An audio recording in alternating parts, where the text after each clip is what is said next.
আসলে আমি আমার জীবন গল্প যেটা শেয়ার করতে চাচ্ছি সবার সাথে, আমার কাছে যেটা মনে হয়েছে যে আমি যে পরিবার থেকে বিলং করি, আমার ছোটবেলা যেভাবে কেটেছে এবং স্টেপ বাই স্টেপ প্রতিটা ইয়ারে আমি যে চেঞ্জেস দেখতে পেরেছি আমার পার্সোনাল এবং প্রফেশনাল লাইফে, এই জিনিসটা একজন স্পেশালি আমি মেয়েদের কথা বলবো যে তার জন্য একটা ইন্সপিরেশন হয়ে থাকতে পারে।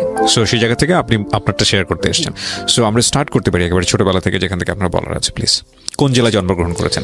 আমি হচ্ছে বেসিক্যালি ঢাকার মেয়ে। আমার দেশের বাড়ি হচ্ছে কেরানীগঞ্জ, ভাওয়ালবিটি। ওকে, শুরু করুন প্লিজ। আমার ছোটবেলা কেটেছে, আমরা হচ্ছে যৌথ পরিবার থেকে বড় হয়েছি শ্যামবাজার, পুরান ঢাকা।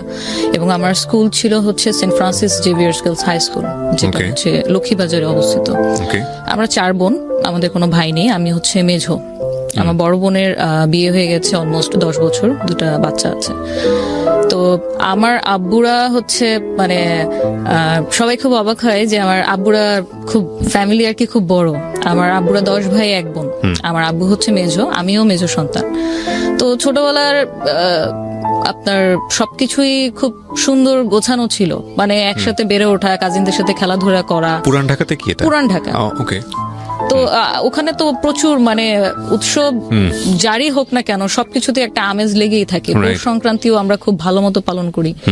সো ছোটবেলা পর্যন্ত সবকিছুই ঠিক ছিল, স্কুল পর্যন্তও ঠিক ছিল। যখন আমি ইন্টারমিডিয়েটে পড়ি, আমার বাবা হচ্ছে, আমি একটু বলিনি, আমার বাবা হচ্ছে পেশাগতভাবে হচ্ছে ব্যবসায়ী। এবং আমার যে বাকি চাচারা আছে আমাদের ফ্যামিলিতে টোটাল 4 জন ডাক্তার। একজন আছে হচ্ছে আপনার এনবিআর এর এখন ফার্স্ট সেক্রেটারি হিসেবে আমার চাচা। আর হচ্ছে আমার বাকি চাচারা হচ্ছে বিজনেস করে। তো আমার বাবা নটরডেম কলেজ থেকে আপনার ইন্টারমিডিয়েট পাশ করেছেন এবং তখন থেকে উনি ব্যবসার সাথে জড়িত। আচ্ছা। আমাদের বেসিক্যালি ব্যবসাটা ছিল হচ্ছে আপনার ইম্পোর্ট এক্সপোর্ট, যেটা কাঁচামাল শ্যামবাজারে, যেটা আদা, রসুন, পেঁয়াজ এই ধরনের। তো আমাদের নিজস্ব আড়ত ছিল। ওকে। তো এগুলো আপনার সব ছোটবেলার মেমরি? সব ছোটবেলার মেমরি। ওকে। তখন পর্যন্ত মানে একদম স্পেসিফিক ভাবে যদি বলি যে ফিনান্সিয়ালি নিড বা অভাব জিনিসটা কি, এটা আমি কখনো বা আমার বড় বোনও কখনো আপনার ইন্টারমিডিয়েট পর্যন্ত আমরা ফেস করিনি বা ফিল করিনি। যেহেতু আব্বু আগে থেকেই পূর্ব ব্যবসায়ী ছিল, আমার চাচাদের মধ্যে যদি আমরা যেটা মনে করি ভালো থাকা, মানে সমাজে একটা ভালো থাকা, যেটা বলতে বুঝি যে নিজের একটা বাড়ি থাকবে, একটা গাড়ি থাকবে, এটাকে মোটামুটি সাধারণ জ্ঞানে আর কি আমরা ভালো থাকা বুঝি। তো সেটা আমাদের সবার আগেই হয়ে যায়। আমার বাকি চাচাদের মধ্যে আমার আব্বুই হচ্ছে সবার আগে আপনার গাড়ি কেনে। হ্যাঁ। এবং তখন দেখা গেছে যে আমাদের যে স্কুলের যাতায়াত সবকিছুর জন্য আমাদের সাথে একজন বডিগার্ড ঠিক বলবো না, একজন কেয়ারটেকার থাকতো। কারণ যেহেতু পুরান ঢাকা অনেক হিজিবিজি এলাকা এবং আমাদের যে ফ্যামিলিতে আসলে আমরা বিলং করি ওইখানে তখন পর্যন্ত আমরা অত, এখনো বলবো যে আমরা অত বেশি এক্সট্রোভার্ট না। মানে আপনি প্রতিবেশীর বাসায় যাচ্ছি বা সকালে বের হচ্ছি, রাতে আসছি, কোথায় গেল কোনো খোঁজ খবর নাই। সবসময় আমাদের একজন গার্জিয়ান মানে সাথে সবসময় থাকতো। যাওয়ার ক্ষেত্রে কোনো বাইন্ডিংস নেই, বাট সবসময় থাকতো। তো তখন থেকে দেখা গেছে যে আমরা দেশের বাইরে কখনো যাওয়া হয়নি। আব্বু যেহেতু ব্যবসায়ী ছিল খুবই ব্যস্ত থাকতো, বাট আমরা অলমোস্ট দেখা গেছে যে আমি ইন্টারমিডিয়েট পর্যন্ত অলরেডি 5-6 বার কক্সবাজার ঘুরতে চলে গেলাম, সিলেটে চলে গেলাম চাচাদের সাথে। তো এই ধরনের মেমোরিগুলো ছিল। আর আমাদের টিফিন কস্ট যেমন যদি বলি, আমারটা আমি আপনার স্কুলে যখন যাই, আমার যে ক্লোজ ফ্রেন্ড সার্কেল ছিল 5-6 জন, এদেরকে নিয়ে আমি কখনো একা খেতে পছন্দ করতাম না। তো পকেট মানি যেহেতু আব্বু দিত, তো তখন আব্বুর কাছে চেয়ে নিতাম যে আজকে আমরা এটা খাবো এটা খাবো। প্রতিদিনই দেখা গেছে যে আমরা টিফিন পিরিয়ডে তো টিফিন খাচ্ছি, দেন ছুটির পরেও আবার একটা আড্ডা হতো। তো এই নিয়ে মানে সবসময় হচ্ছে একটু দ্বিধাদ্বন্দ্বে থাকতো যে কি ব্যাপার, ছুটি হয়ে গেছে, তুমি এখনো বাসা থেকে স্কুল থেকে ফিরছো না? যে আব্বু আমি এখন খাচ্ছি, আমি খেয়ে চলে আসতেছি। ততক্ষণ পর্যন্ত কেয়ারটেকার আমাদের সাথে, মানে যেটাকে মনে হয় যে আপনার সোনার চামচ মুখে দিয়ে জন্মগ্রহণ করা, একদম ওই ট্রিটমেন্টটাই আমি ছোটবেলা থেকে পেয়েছিলাম। হ্যাঁ। তো যখন ইন্টারমিডিয়েটে ভর্তি হই, আমার ইন্টারমিডিয়েট ছিল তো মতিঝিল আইডিয়াল কলেজ। আমরা তখন আমাদের একটা নোয়া গাড়ি ছিল আর একটা পাজেরো ছিল। নোয়া এবং পাজেরো 2টা গাড়ি ছিল। তা আব্বু অ্যাজ ইউজুয়াল আগের মতোই ব্যস্ত। আমাদের যেহেতু ছোটবেলাটা থেকেই আমরা দেখেছি আব্বুকে একজন প্রতিষ্ঠিত ব্যবসায়ী হিসেবে, সো ওই বয়সে আসলে আব্বু কি ব্যবসা করছে, কার কার সাথে করছে, তার পার্টনার কয়জন, তার কত টাকা ঋণ আছে, বা তার কি কত টাকা সাকসেস আছে, তার ব্যাংক ব্যালেন্স কত, অ্যাসেট কি কি, এগুলো কিন্তু আমরা আসলে বুঝতে পারিনি, ইভেন কখনো জানতেও পারিনি। কারণ আব্বু যেহেতু খুব অল্প বয়স থেকে এন্টারপ্রেনার হয়ে গিয়েছিল, উনি বেসিক্যালি মেন ডিসিশনগুলো উনি একা একাই নিত। আচ্ছা। আর আমার আম্মুর কথা যদি বলি, আম্মু একান্তই পর্দানশীল এবং হচ্ছে আপনার ধার্মিক ছিল। সো আম্মুর সাথে আব্বু এই ধরনের ব্যবসায়িক আলাপচারিতা খুব একটা বেশি শেয়ার করতো না। আব্বুকে প্রায় দেখতাম যে হচ্ছে রাতে ঘুমাচ্ছে না, তো আমরা খুব মানে জিজ্ঞেস করতাম, জানার চেষ্টা করতাম, ঘুমের ট্যাবলেট নিচ্ছে, সবকিছু খাচ্ছে। আব্বুর আবার হার্টেরও প্রবলেম ছিল। মানে এরকম কখনো দেখেননি? এরকম কখনো দেখিনি, ওকে। কারণ সবসময় ব্যস্ততার মধ্যেই কেটেছে। তো উনি যেহেতু মানে আমাদের সাথে কিছু শেয়ার করতো না, আমরা তখন বয়সে অনেক ছোট, মাত্র মানে মেট্রিক পরীক্ষা দিয়ে ইন্টারে ঢুকেছি, আমাদের সাথে তেমন কিছু শেয়ার করতো না। হয়তো এই সেন্স থেকেও করতো না যে ও তো মেয়ে মানুষ, ও তো আমার ছেলে না, হয়তো ছেলে হলে শেয়ার করতো, এরকম হতে পারে। তো অনেকদিন মানে এরকম জিজ্ঞাসাবাদের পর যখন ডাইনিং টেবিলে খেতে বসি, একদিন ফোনে কথা বলছে, তখন কনভারসেশন এই পাশ থেকে আমি যতটুকু শুনে বুঝলাম যে কোনো একটা কারণে উনি কাউকে একটা চেক দিয়েছে অন্য কারো গ্যারান্টার হয়ে, এবং সেই চেকটার টাকা অ্যাকচুয়ালি যার দেওয়ার কথা ছিল সে দিতে পারেনি। তখন আপনি ইন্টারে পড়েন? তখন আমি ইন্টারে পড়ি। আপনার বড় বোনের কি বিয়ে হয়ে গেছে? আমার বড় বোনের বিয়ে হয়নি। তখনও বিয়ে তখনও হয়নি? বিয়ে হয়নি। আচ্ছা, ওকে। তো আব্বুর যখন দেখলাম যে এই পাশ থেকে যখন শুনলাম যে এরকম কাউকে একটা চেক দিয়েছে, সেই চেকের এগেনস্টে এখন সে থ্রেট দিচ্ছে যে আপনি যদি টাকা গ্যারান্টার হয়েছেন, আপনি যদি না দেন তাহলে এটা তো আমরা কেস করে দিব। তো খুব বড় অ্যামাউন্টের, কোটি টাকার উপরে একটা চেক ছিল। তা এই অবস্থাতে যখন আব্বুকে আমি নিজে থেকে, আমি আব্বুর সাথে খুবই ফ্র্যাঙ্ক, একদম ছোটবেলা থেকে। আমার ছোট বোনরা সবাই মানে আব্বুকে খুব ভয় করে বা শ্রদ্ধা করে, যেটাই করে, বাট আমি খুব ফ্র্যাঙ্ক। আমি সবসময় ওনার কোনো সমস্যা হচ্ছে কিনা বা আমার কোনো ডিমান্ড আছে কিনা এগুলো সবসময় সরাসরি বলতে পছন্দ করতাম। তো আব্বুকে যখন আমি সরাসরি জিজ্ঞেস করলাম যে হচ্ছে কোনো সমস্যা কিনা, তুমি কিসের চেকের ব্যাপারে কথা বলছিলাম, তো তখন বললো যে না কিছু না, এই একটু প্রবলেম হয়েছে আর কি। তো উনি এড়িয়ে যাওয়ার চেষ্টা করলো। তখন আমি বললাম, না তোমাকে আমি বেশ কিছুদিন ধরে দেখতেছি তুমি ঘুমাচ্ছ না, কেউ কি তোমাকে ফোনে কোনো থ্রেট করতেছে? বলে বলো, সলিউশন তো আছে। মানে বোনদের মধ্যে আপনি সবচেয়ে বেশি ফ্রি ছিলেন? মানে এই ধরনের কোশ্চেন তো বড় বোনের করার কথা। বড় বোনের করার কথা, এক্স্যাক্টলি, কিন্তু আমি আব্বুর সাথে বেশি ফ্র্যাঙ্কলি ছিলাম সব ব্যাপারে। তো আব্বু তখন বললো যে, তখন আমার সাথে শেয়ার করলো ঘটনা যে এরকম আমি তো একজনের উপকার করতে গিয়ে এখন আমি ফেসে গেছি। তো এখন দেখা যাচ্ছে যে ও টাকা তার দিচ্ছে না, এখন তারা আমাকে থ্রেট করছে যে হচ্ছে যদি না করি তাহলে চেকের মামলা হয়ে যাবে। এর মধ্যে একটা ছোট করে বলে রাখি, আমাদের মানে বিজনেস পারপাসে আব্বু ব্যাংক থেকে লোন নিয়েছিল বেশ কিছু অ্যামাউন্টের।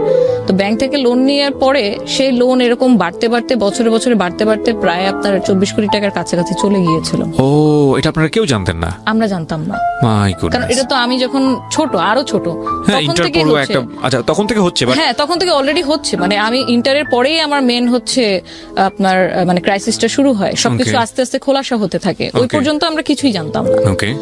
তো আব্বু তখন বললো যে না এরকম কিছু প্রবলেম হয়, সমস্যা নেই, আমি কথা বলে এটাকে আমি সর্ট আউট করে নিব।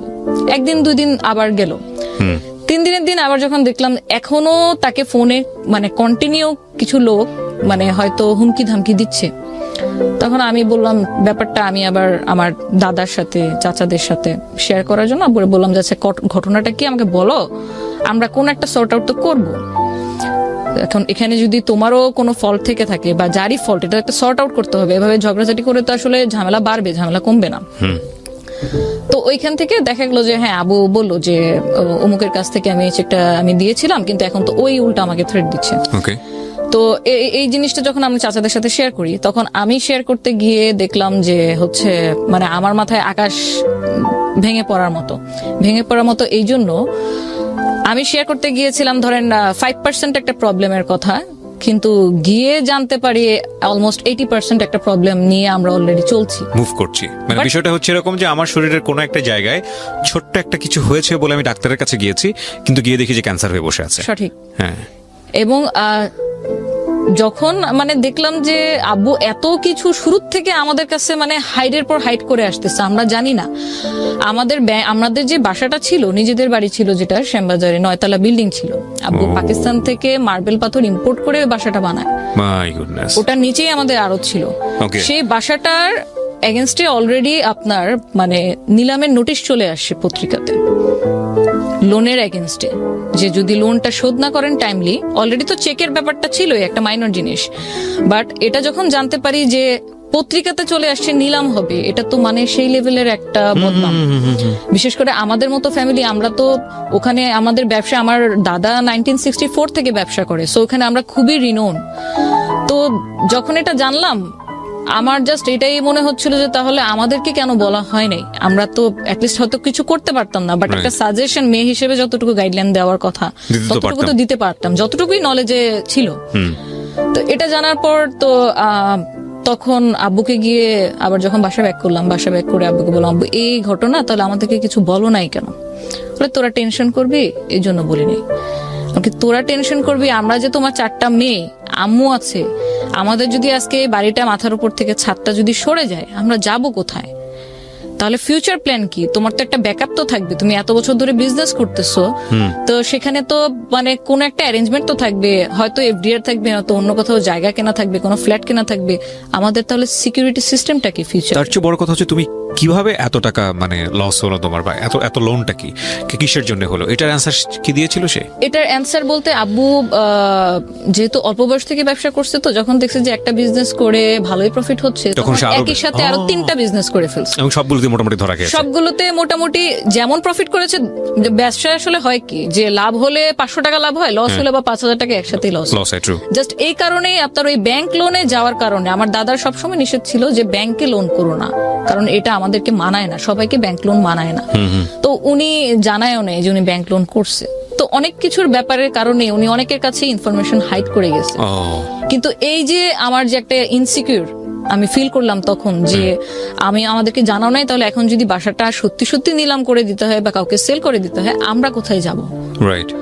তখন আব্বুর কাছে এটার কোনো অ্যান্সার নাই। অ্যান্সার এই জন্য নাই যে উনি ভাবছে যে ব্যাংক ব্যালেন্স তো আছে, আমরা কোথাও না কোথাও যাব, কোথাও না কোথাও গিয়ে উঠবো। বাট এই যে একটা ট্রিপ্লেক্স বাসা, 9 তলা বিল্ডিং, যেটা বানাতে খরচ হয় আনুমানিক 10 কোটি টাকার কাছাকাছি, কিন্তু পরে বদনামের ভয়ে কারো কাছে সেল করে দিলাম 2.25 কোটি টাকা, মানে মাত্র 2.25 কোটি টাকায়। তো এখানে তো অলমোস্ট লস। আমি যদি এখান থেকে প্রফিট করে বের করতে পারতাম, তাহলে আমার সেকেন্ড কোন অ্যাড্রেস আমি করতে পারতাম। সো এটা আপনার ইন্টারমিডিয়েটে পড়া অবস্থায় ঘটনা? ইন্টারমিডিয়েটে পড়া অবস্থায় ঘটনা। ওকে। তারপরে আমরা এখন যেহেতু বাসা সেল করেই দিতে হবে, আমরা চাচ্ছি না যে এটা পত্রিকাতে উঠে নিলাম হোক, কারণ এটা বদনাম হয়ে যাবে। তখন গিয়ে আমরা আশ্রয় নিই আমাদের দাদি বাসায়, যেখানে আমরা বড় হয়েছি, যেখানে অলরেডি আমার চাচারাও থাকছিল। তো ওখানে অলমোস্ট কোনো কিছুই, কোনো প্ল্যানিং সে করেনি, শুধু বিজনেসই করে গিয়েছে। তো 2 বছর দাদি বাসায় থাকার পরে আমাদের পড়ালেখার পারপাসে, ততদিনে আমার ইন্টারমিডিয়েট শেষ, আমি ইন্টারমিডিয়েট ভর্তি হয়েছিলাম, 2 বছরের ইন্টারমিডিয়েট শেষ। তখন আমি অনার্সে ভর্তি হবো ঢাকা সিটি কলেজে। তো ডিস্টেন্সটা অনেক বেড়ে যায়, যে এখান থেকে আবার ধানমন্ডি এসে ক্লাস করতে হবে। আমার বড় ততদিনে কি হয়েছে, আপনার বাবার বিজনেস সম্পূর্ণ গুটিয়ে নিয়েছে? তখন বিজনেস যেটা ছিল আমাদের আড়তের, সেটা সম্পূর্ণ নেই, এবং উনি ট্রাই করছিল ওনার যেটা আপনার ফিক্সড টাকা আছে সেটা দিয়ে নতুন কোনো ব্যবসা দাঁড় করানোর, পার্টনারশিপে অন্য কারোর সাথে। এরকম কন্টিনিউ উনি ট্রাই করে যাচ্ছে, যেটাই ট্রাই করছে সেটা ফল হচ্ছে, যেটাই ট্রাই করছে সেটা ফল হচ্ছে। এটার মধ্যে মানে শুধুমাত্র যে লোনের কারণে আব্বু মানে ডুবে গেছে সেটা বলবো না, এখানে আপনার 50% দায়ভার ওরকম মানুষেরও আছে যারা হয়তো, আব্বু এরকম ছিল, আব্বুর নামই অনেকে দিয়ে দিয়েছিল যে আপনি তো হাতেম তাই, যেই হেল্প চেতে আসে আপনি তাকেই হেল্প করেন। আপনি কোনো প্রমাণ ঘেটে দেখেন না যে আসলেই কি সে নিডি কিনা। কেউ একজন এসে কান্না করলো আপনার সামনে, আপনি 2 হাত ভরে ড্রাই করে যা আছে আপনি দিয়ে দিলেন। তো এই যে আব্বুর অনেস্টির একটা মিসইউজ, এটা কিন্তু উনি আমাদেরকে না জানায় অনবরত করে গেছে। নয়তো একটা মানুষ এত বছর ব্যবসা করছে, এতগুলো টাকা ওনার মানে ওইখান থেকে রেভিনিউ আসছে, তাহলে টাকাটা নিয়ে কেন কোনো ফিউচার প্ল্যানিং হয়নি? উনি কন্টিনিউ এই জিনিসগুলো করে গেছে, যে টাকা চাইছে আমার আজকে বাচ্চার অপারেশন করতে হবে, বা আমার ব্যবসা ডুবে গেছে, আমি একটা নতুন স্টার্ট আপ করবো, সেই ক্ষেত্রে আমাকে কি হেল্প করতে পারেন, এই মানে দান খয়রাত গুলো উনি কন্টিনিউ করে গেছে। এবং কারোর জন্য যদি আমি কোনো কিছু করি, সেটা যদি লোন হিসেবে হয়, সেটার এগেনস্টে তো একটা দলিল বা একটা ডকুমেন্ট কিছু একটা তো আমার থাকবে, যেহেতু সেটা আমি ফিডব্যাক পাবো। আব্বুর কোনো লোনের এগেনস্টে যাদেরকে লোন দিয়েছে কোনো ডকুমেন্ট ছিল না। সো যখন তাদের অবস্থা ভালোর দিকে চলে যায়, তখন কিন্তু তারা আব্বুকে চিনে নাই। তখন একদম মানে টোটালি অপোজিট হয়ে গেছে, কয়েন ঘুরে গেছে, তখন তারা আব্বুকে চেনে না। অলরেডি তো আব্বুর ব্যবসা ডাউন, এখন সে অনবরত স্ট্রাগল করছে কিভাবে, কারণ সংসার তো চালাতে হবে, 4টা মেয়ে। তখন আপনার বড় বোনের বিয়ে হয়নি? তখন আমার বড় বোনের বিয়ে হয়নি। আমি যখন সিটি কলেজে অনার্সে ভর্তি হই, তো অনার্সের সেকেন্ড ইয়ারে পড়াকালীন সময় আমার বড় বোনের বিয়ে হয়। তো আমাদের এখন, আমার তো আগে ছিল পুরান ঢাকায় স্কুল, আমি যাতায়াত করতাম আমার নিজস্ব গাড়িতে, কিন্তু এখন সিনারিওটা পুরোটা মানে একটা সিনেমার মতো আর কি চেঞ্জ হয়ে গিয়েছে। যে এখন আমরা থাকি পুরান ঢাকায়, বাট আমাকে ক্লাস করতে যেতে হচ্ছে সিটি কলেজে। আমার বোন তখন পড়তো আপনার স্ট্যামফোর্ডে, এনভায়রনমেন্টাল সায়েন্সে। তো যাতায়াত ব্যবস্থার জন্য আমাদের দাদি বাসায় যতগুলো গাড়ি ছিল, আসলে সব চাচারাই যার যার পার্সোনাল গাড়ি ইউজ করতো। যে ডাক্তার সে তার গাড়ি নিয়ে বের হয়ে যাচ্ছে, যে ব্যবসায়ী সে তার গাড়ি নিয়ে বের হয়ে যাচ্ছে। তো এই কমিউনিকেশন গ্যাপটা কিভাবে ইরেজ করা যায়, সবকিছুই দেখা গেল যে একটা টানাপোড়ার মধ্যে চলে আসতেছে। তো যে মেয়ে আমি কোনোদিন মানে গাড়ি ছাড়া কোথাও মুভ করিনি, আমি তখন বাসে উঠি, পাবলিক বাস, মালঞ্চ বাসে করে আমি সূত্রপুর বাস স্ট্যান্ড থেকে আমি সিটি কলেজে আসা শুরু করি। কিন্তু বাসের টিকিট কিভাবে কাটতে হয়, কি বলতে হয়, বাসের হ্যান্ডেল কোনটা ধরে উঠবো, কোন সিটে বসতে হয়, বা আর কোনো ফর্মালিটিস আমি কখনো জীবনে কোনোদিন পাবলিক বাসে উঠিনি। বাসে ওঠার এক্সপিরিয়েন্স দুবারই হয়েছে, যেটা আমি মানে আমার স্কুল থেকে আমাদেরকে স্টাডি ট্যুরে পিকনিকে নিয়ে যেত তখন। সো আমি ওইখান থেকে যখন যাতায়াত শুরু করি, আমি গাড়ির ব্যবস্থা যখন সাপোর্টটা দাদি বাসার থেকে পাইনি বলবো না, পেয়েছি সময়ে অসময়ে, কারণ যেহেতু সবাই পার্সোনাল গাড়ি ইউজ করে, সবসময় ওরকম হতো না। তো আমার ক্লাস থাকতো ধরেন সকাল 8:45 মধ্যে, 7:30 মধ্যে ক্লাস শুরু হয়ে যাবে এবং 1টার মধ্যে ক্লাস শেষ। বাট আমাকে উঠতে হতো ভোর 6টায়, আমি বাস কাউন্টারে গিয়ে তারপর বাসের টিকিট কেটে আমি 7:45 মধ্যে ক্লাসে উপস্থিত। এবং আমাদের সিটি কলেজের রুলসটা এত স্ট্রিক্ট ছিল যে 85% যদি আমার প্রেজেন্ট না থাকে, সেক্ষেত্রে আমাকে পরীক্ষাতে অ্যালাউ করা হবে না। এবং ছুটির পরে আমি আবার আমার ভাড়া বাঁচানোর জন্য, কারণ তখন অলরেডি কিন্তু আমি ফেস করতেছি, আমি যে আগে আব্বুর কাছ থেকে পকেট থেকে 200 টাকা 300 টাকা নিয়ে গিয়ে ফ্রেন্ডদের নিয়ে টিফিন করতাম, আমি এখন আমার টিফিনের খরচ বাঁচানোর জন্য আমি আসার সময়, ব্যাক আসার সময় দেখা গেছে যে আমি আর বাস ইউজ করছি না, কারণ আমার 8 নম্বর চাচি তখন পপুলার মেডিকেলে। তো আমি স্টার কাবাব যেটা আছে ধানমন্ডিতে সিটি কলেজের পাশেই, ক্লাস শেষে 1টা থেকে বিকেল 5টা পর্যন্ত স্টার কাবাব বেকারিতে আমি ওয়েট করতাম। তো ওয়েট করতে করতে দেখা গেছে যে মানে এতক্ষণ তো আসলে একা একা বসে থাকা যায় না, গেলাম কিছু খেলাম, কিন্তু কতক্ষণ আর এভাবে বসে থাকবো, ব্যাগ নিয়ে কখনো কখনো ঘুমিয়েও যেতাম। এই জিনিসটা আমার সাথে রিপিটেশন চলতে থাকে অলমোস্ট 5 বছর অনার্স চলাকালীন সময়। তো তখন দেখা গেছে প্রতিদিনে যদি আমার 30 টাকা বা 40 টাকা করেও আমার টিকিটের খরচটা আমি বাঁচাই, সেটা আমি পরবর্তীতে আমি আরেকদিন টিফিন করতে পারছি। বা আমার যে টিউশন গুলো আছে, আমি অ্যাকাউন্টিং টিউশন পড়তাম, আমার ফাইন্যান্স পড়তে হইতো, ওই টিউশন ফি গুলো আমার দেখা গেছে যে ওখান থেকে ম্যানেজ হতো। কারণ তখন পর্যন্ত আব্বু মানে ওই যে বলে না, মানুষ যদি আপনার নিচু থেকে উপরে ওঠে তাহলে যে স্ট্রাগলটা করতে হয় সেটা একমুখী, কিন্তু যখন মানুষ একবার উঠলো আবার পড়ে গেল এবং তখন তাকে মানিয়ে চলার যে একটা ব্যাপার, ভয়ঙ্কর, এইটা আসলে মানে ভাষায় বলা যাবে না, এক্সপ্লেইন করার মতন। এটা ভয়ঙ্কর থেকেও ভয়ঙ্করতম জিনিস। কারণ আমি যেখানে আগে টিফিন কিনতে যেতাম, যে আমি যা পছন্দ হতো, যেটা খেতে মন চেত আমি কিনতাম, এখন আমার টিফিন কিনতে গেলে আমার হিসাব করতে হচ্ছে আমার কাছে কত টাকা আছে, এবং আজকে যদি আমি এটা কিনি, It's true, absolutely it's true, cause আমি বুঝতে পারছি আপনার ফিলিংসটা কি হতে পারে। এই জন্যই আমাদেরকে সবসময় একটা কথা মনে রাখা দরকার, সেটা হলো যে আমরা যে সিচুয়েশনে বিলং করি না কেন, এটা যে কোনো মুহূর্তেই এটা এদিক ওদিক হয়ে যেতে পারে। বাট এই স্টোরি থেকে দুর্দান্ত একটা লেসন আছে, আপনারা শেষ পর্যন্ত কন্টিনিউ করেন। এই লেসনের জায়গাটা আমি আপনাদের খুব স্ট্রংলি বলতে পারি যে ডেফিনেটলি এখানে আছে, এবং শেষ পর্যন্ত আমরা শুনলে বুঝতে পারবো যে আসলে কত বড় শিক্ষণীয় একটা গল্প এটা। বলেন তারপর। তো এইভাবে মানে চলতে থাকে, পড়ালেখা চালাতে থাকে, কারণ আমি অলরেডি তখন লাইফে কি হতে পারে বা কতটুকু আমি ফেস করতে যাচ্ছি সেটা অলমোস্ট কিছু হলেও টের পাচ্ছিলাম। আমি যখন সিটি কলেজে ভর্তি ফর্ম আনতে যাই, আমার কিন্তু সিটি কলেজে পড়ার বিন্দুমাত্র ইচ্ছা ছিল না, কারণ আমার ফ্রেন্ডরা ম্যাক্সিমাম আপনার প্রাইভেট ভার্সিটি অথবা পাবলিক ভার্সিটি। তো পাবলিক ভার্সিটি যেহেতু পড়বো না, আমার মানে স্বপ্নে ছিলাম ব্র্যাকে বিবিএ করবো। কেন যেন ব্র্যাকের প্রতি একটা সফট কর্নার ছিল। তো আমি যখন অ্যাডমিশন ফর্ম নিতে যাই, তখন অনেকটা আমি জোরপূর্বক যাই। আমার বড় বোনের সাথে আমি ব্যাপারটা শেয়ার করি যে আমি ব্র্যাকে পড়তে চাচ্ছি। তো সে তখন আমার মানে চোখে আঙ্গুল দিয়ে দেখিয়ে দেয় যে দেখ, আমাদের তো মানে বাস্তব অবস্থা হচ্ছে এখন এরকম, 3 মাস পর পর সেমিস্টার ফি দেওয়া লাগবে, যেটা এখন পসিবল না। সো তোর পরে আরো 2টা বোন আছে, এখন খরচ টরচ যদি সব তোর মধ্যেই চলে যায় তাহলে বাকি 2টা বোনকে তো আর পড়ানো হবে না।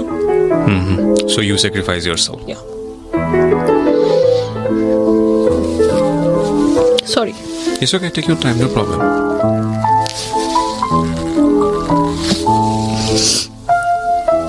ভেরি লার্নিং স্টোরি প্রিয় দর্শক এবং শ্রোতা, শেষ পর্যন্ত শুনবেন আপনারা।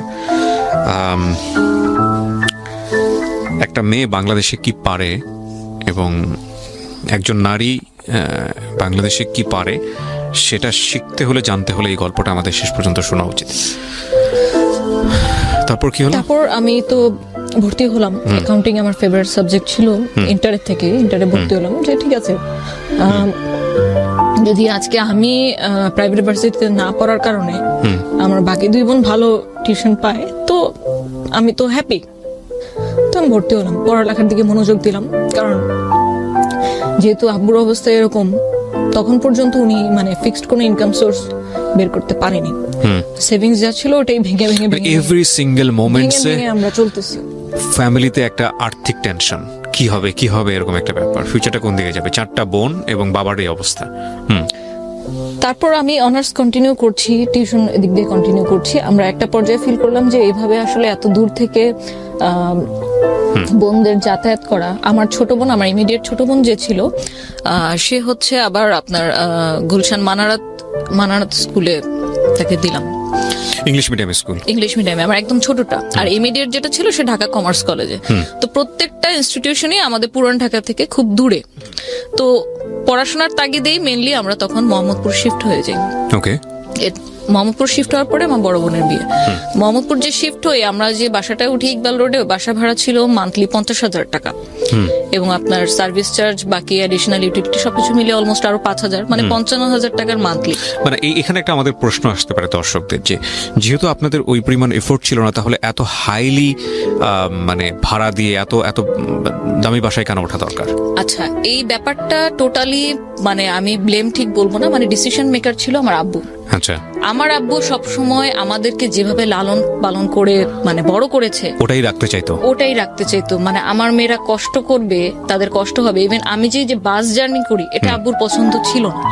আব্বু চাইতো যে আমি সবসময় সিএনজি দিয়ে আসি, কিন্তু আমি তো জানি, আমি তো ক্যালকুলেট অলরেডি করছি যে আমি যদি প্রতিদিন পুরান ঢাকা থেকে 300-350 টাকা সিএনজি ভাড়া দিয়ে আসি, তাহলে আমার মান্থলি আমার পিছনে শুধু সিএনজি ভাড়া কত চলে যাচ্ছে। এবং সেটা যদি আমি কিছুটা হলেও সেভ করতে পারি, ওটা তো আমি আরেকটা কাজে, আমার হয়তো কোনো একটা কোচিং এর কাজে আমি ইউজ করতে পারবো। তো সেই জন্য দেখা গেছে আমি কোনো না কোনো ভাবে ওনাকে কনভিন্স করে নিয়েছি। আব্বু কখনো চাইনি যে আমরা যেখানে আমরা ট্রিপ্লেক্স বাসায় থেকে অভ্যস্ত, সেখান থেকে সরাসরি একটা ফ্ল্যাটে চলে আসলাম, একটা 1400 স্কয়ার ফিট ফ্ল্যাটে, যেখানে আমার আব্বুর টোটাল মানে সংসার জীবনের যা কিছু ছিল অলমোস্ট আপনার মানে ওখান থেকে 60% সেল করে দিয়েছে, নয়তো কাউকে দান করে দিয়েছে, কারণ সব জিনিস তো আর মুভ করা সম্ভব হবে না। তো একটা ফ্ল্যাটের মধ্যে আমরা উঠলাম ইকবাল রোডে।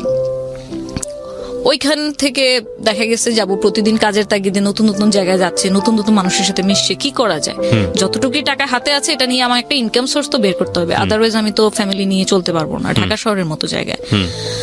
তো আমিও মানে মনে মনে চিন্তা করতে থাকলাম যে আমি কি কোনো সাপোর্ট দিতে পারি, ফ্যামিলিকে কন্ট্রিবিউট,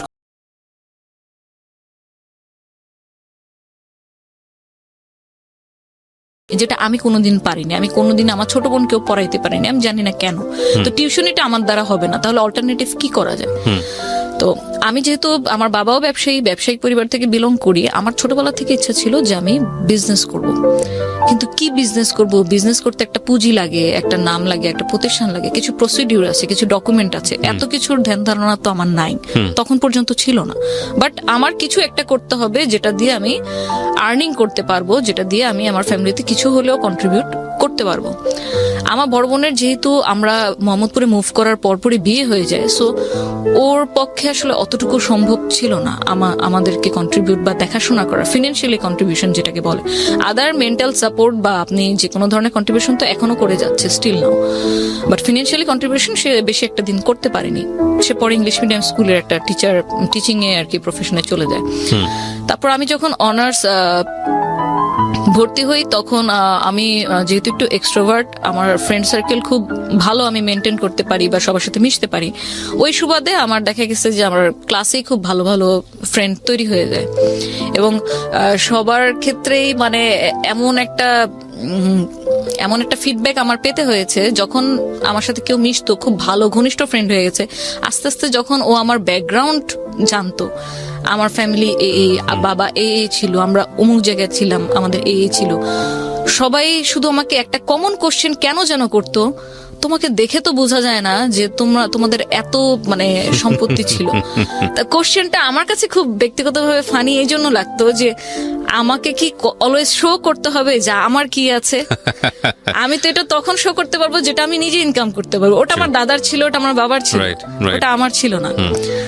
সো যাই হোক, এভাবে করে যখন আমি খুব ভালো একটা ফ্রেন্ড সার্কেল মেনটেন করলাম, ওখানে একটা ফ্রেন্ডের সাথে আমার খুব ফিমেল ফ্রেন্ড, যেহেতু অনার্সে পড়তাম, খুব ভালো সম্পর্ক হয়, খুব ভালো ফ্রেন্ডশিপ। তো ওর সাথে আমি আমার এই আইডিয়াটা শেয়ার করি যে আমি এরকম ক্রাইসিস যাচ্ছে, তো আমরা যদি এখন আমি চিন্তা করছি যে কিছু একটা করি, কিছু একটা করলে ইনকাম হলো। তো একা একা আসলে সত্যি কথা বলতে সাহস পাচ্ছিলাম না। পুরান ঢাকা থেকে বিলং করি, ঠিক আছে, আমার সোর্সিং জানা আছে, কোথায় কি পাওয়া যায়।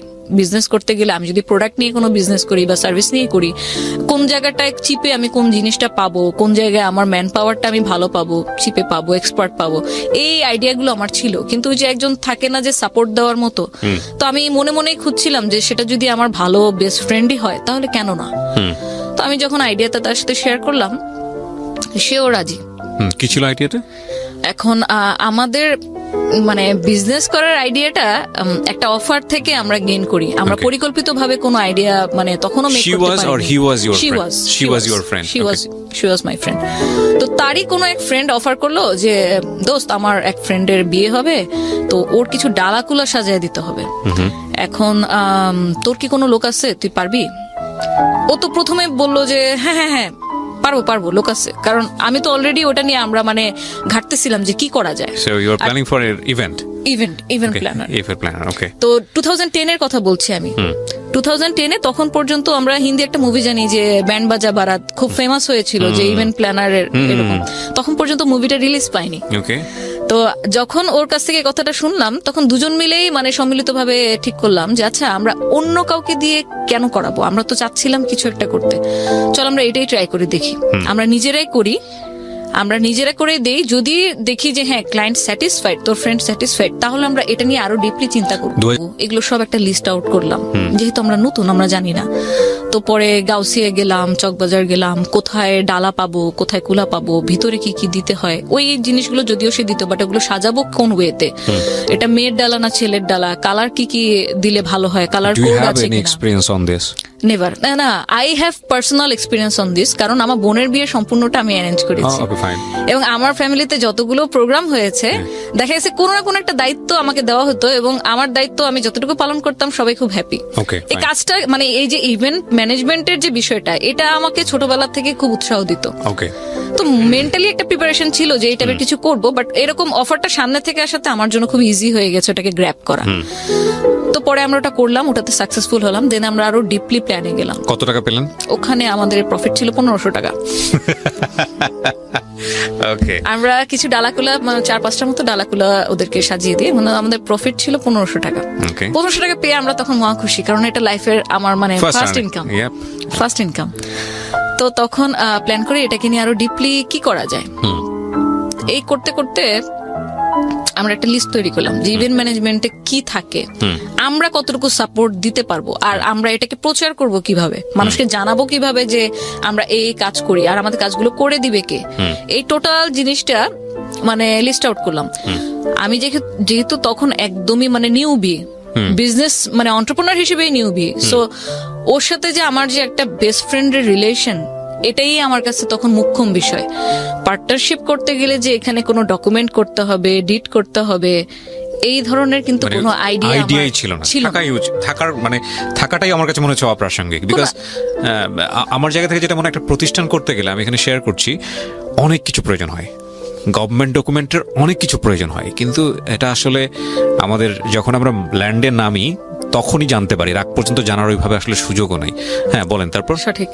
তো পরে যেহেতু ওর সাথে আমার বিশ্বাসের সম্পর্ক, এর চেয়ে বেশি আমি আর কিছু বলতে পারবো না, মানে যেখানে একদম অটুট বিশ্বাস, সে বিশ্বাস নিয়ে আমরা আগাই।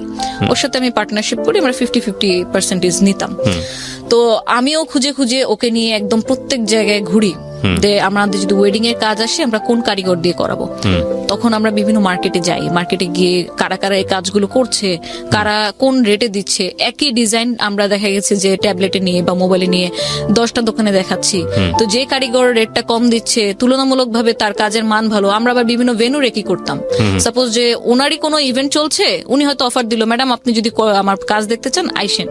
তো গিয়ে আমরা তখন দেখলাম যে হ্যাঁ ওনার কাজটা মোটামুটি কোয়ালিটিফুল, এটা আমি আমার ক্লায়েন্টকে দিতে পারি।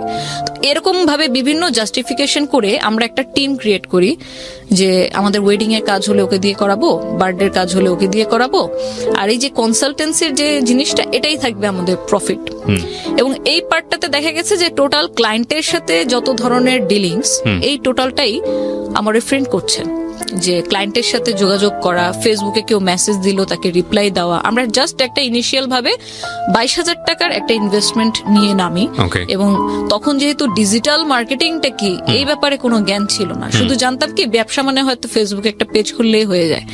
তো এই 22,000 টাকা দিয়ে আমরা ভিজিটিং কার্ড করি, আমরা আমাদের বিভিন্ন ভলেন্টিয়ার করব, তাদেরকে দিয়ে লিফলেট বিলি করাবো বিভিন্ন কলেজের সামনে, স্কুলের সামনে, কোচিং এর সামনে, ওদের জন্য টি শার্ট বানাই, লিফলেট বানাই। প্রতি শুক্রবারে জুম্মার সময় আমরা ওইখানে মসজিদের সামনে লিফলেট বিলি করাই। ইভেন কখনো এমনও হয়েছে যে আমি আর ও সরাসরি নিজেই দাঁড়িয়ে লিফলেট দিচ্ছি, যেটা আমার ফ্যামিলিতে কেউ কোনোদিন, মানে আজকে যা আমি বলবো তা হয়তো আমার ফ্যামিলির মানুষ আজকেই আমার কাছ থেকে প্রথম শুনবে, তার আগ পর্যন্ত শুনে নেই। তো বসুন্ধরা সিটির মতো মার্কেট, বসুন্ধরা সিটির সামনে দাঁড়িয়ে আমি মানে নিজে দাঁড়িয়ে লিফলেট বিলি করেছি, কারণ তখন যদি আমার জায়গায় আমি আরেকটা ভলেন্টিয়ারকে নিয়োগ করি তাকে তো কিছু একটা টাকা আমাকে দিতে হবে। তো এভাবে করে মার্কেটিং যখন আমরা করি, আমরা লাকি ছিলাম যে আমরা আমাদের উদ্যোগটা নিয়ে ফেব্রুয়ারি মাসে, যখন অলমোস্ট বিয়ের একটা আমেজ চলে, প্রথম অবস্থাতে আমরা 2-3 জন ফ্রেন্ড সার্কেল থেকে আমরা কাজ পেয়ে যাই। তখন পর্যন্ত নাম দেওয়া হয়নি প্রতিষ্ঠানের নাম, আমরা ভার্বালি একটা দিয়েছি যেটা ফেসবুক পেজে ছিল, রোজ পেটাল ডেকোর, এই নামে আমাদের ফেসবুক পেজটা ছিল। তো তখন তো ইন্টারনেট বলতে যা বুঝি, আমার বাসায় যেহেতু পার্সোনালি 94 থেকে আমি কম্পিউটার ইউজ করি, তো ইন্টারনেটে ব্রাউজিং কিভাবে কোন ওয়েবসাইটে করব, কি কি পাওয়া যায়, মোটামুটি আমার ভালো একটা জ্ঞান ছিল। তো স্যাম্পল ডেকোরেশন, স্যাম্পল 1, স্যাম্পল 2, যেহেতু আমি কোনো কাজ করিনি, আমি নতুন, আমার নিজের কোনো পোর্টফোলিও নেই, তো ওরকম করে আমি কিছু ডিজাইন নামিয়ে আমরা আমাদের পেজটা সাজাই যে আপনি যদি কোনো কাজ করাতে চান আমরা এরকম করে দিতে পারবো। ফেসবুকে অনলি ফেসবুকে, আমাদের কোনো ওয়েবসাইটও ছিল না। তো পরে ওখান থেকে কিছু কাজ আসে, আমি যে অলরেডি কাজ শুরু করে দিলাম, আমি কাজ করছি, উইদিন 6 মান্থ আমার বাসায় কেউ জানতো না। এবং এটার কারণটা যদি বলি, আমি জানতাম যে এটা আমার বাসায় অ্যাকসেপ্ট করবে না। ইভেন্ট ম্যানেজমেন্ট জিনিসটা আসলে কি, ইভেন্ট প্ল্যানার বলতে আমরা কি বুঝি, এটা আমার মনে হয় যে এখন পর্যন্ত এই 2020-তেও আপনার 40% মানুষের মনে হয় কোনো আইডিয়া নেই। ইভেন্ট ম্যানেজমেন্ট জিনিসটা আসলে এখন পর্যন্ত প্রায় 40% মানুষ অ্যাকুরেট বোঝে না যে ইভেন্ট ম্যানেজমেন্টটা কি। এই কারণে আমি আমার বাসায় শুরু থেকে বলতে চাইনি, কারণ আমি মানে আব্বুর সাথে যেহেতু আমি আগেও মেনশন করেছি যে অনেক ফ্রি, আমি অনেক স্টাডি ট্যুরে চলে গিয়েছি শুধু একটা হোয়াইট পেপার দিয়ে যাবো একটা সাইন করে দাও, কারণ আমাদের স্কুলের বা কলেজের নিয়ম ছিল যে পারমিশন লেটার লাগবে গার্জিয়ানে, তাহলে তুমি যেতে পারবা। তো সেই জায়গা থেকে আমি জানতাম, আব্বুকে বুঝতাম যে কোন কাজটা করতে গেলে এখানে বাধা আসবে, কিন্তু আমি কিন্তু ভেতর তখন এটাও ফিল করছি যে আমি যদি এখন কোন একটা স্টেপ না নেই তাহলে যেভাবে চলছে এভাবে আদৌ কয়দিন চলতে পারবে। তো এই জন্য আমি জানাইনি, ইচ্ছে করে আমি ইন্টেনশনালি 6 মাস পর্যন্ত আমি জানাইনি। ইভেন হয়তো আমি আরো বেশি দিন জানাতাম না, কিন্তু যখন দেখলো আমি রাত জাগা শুরু করলাম, রাত জেগে আমি ডিজাইন করতাম, বিভিন্ন ডিজাইন কালেকশনে নামাতাম, আমি ক্রিয়েটিভ কাজ করতাম, আমার বার্থডে সেটটা কিরকম হলে ভালো হয়, মেয়েদের জন্য হলে কি, বিভিন্ন অফার টফার আমাদের পেজে দেওয়া লাগতো। তারপর একদিন যখন আমার লিফলেট কিছু আমার বাসায় ছিল, আব্বু একদিন এমনিতেই হয়তো আমার অ্যাবসেন্সে রুমে ঢুকে তখন লিফলেটটা হাতে পেয়ে গেল।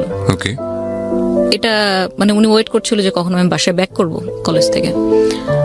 তো সেই দিন তো একদম পুরা ধরা। তা আমি আবার ছোটবেলা থেকে এরকম, ভালো হোক মন্দ হোক যেটাই হোক, আমি মিথ্যা কথা কখনো বলি না দ্যাটস গুড। কারোর সাথেই না। এখন যদি আমাকে মার খেতে হয়, বকা খেতে হয়, খাবো, কিন্তু মিথ্যা বলবো না, কারণ মিথ্যা একদিন দুদিন তিন দিন আমাকে সেভ করবে এরপরে। সো আব্বুকে বললাম যে আব্বু আমি এরকম বিজনেস শুরু করছি। কিসের বিজনেস? এগুলো কি? বেলুন দিয়ে ডেকোরেশন, স্টেজ, এগুলো কি? তা আমি বললাম যে আমি বিজনেস শুরু করছি আমার ওই ফ্রেন্ডের সাথে। তো আমাদের এমনিতে কোথাও মুভ করতে হয় না, কারণ আমি তো জানি ওনার কনসেপ্টটা। আমি কোথাও যাচ্ছি, একা যাচ্ছি, গাড়ি ছাড়া যাচ্ছি, কোথায় যাচ্ছি, এগুলো নিয়ে তো উনি তো কনসার্ন হবে, এবং সেটা আমাকে করতে দিও না 100% শিওর।